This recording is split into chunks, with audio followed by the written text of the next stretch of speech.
devemos entender a conexão entre o ministério de Jesus e o ministério de João Batista.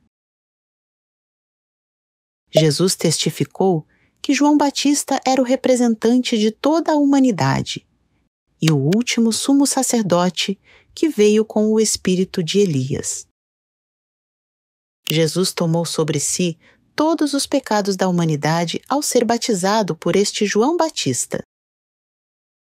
Jesus teve que receber o batismo de João Batista para tomar sobre si todos os pecados.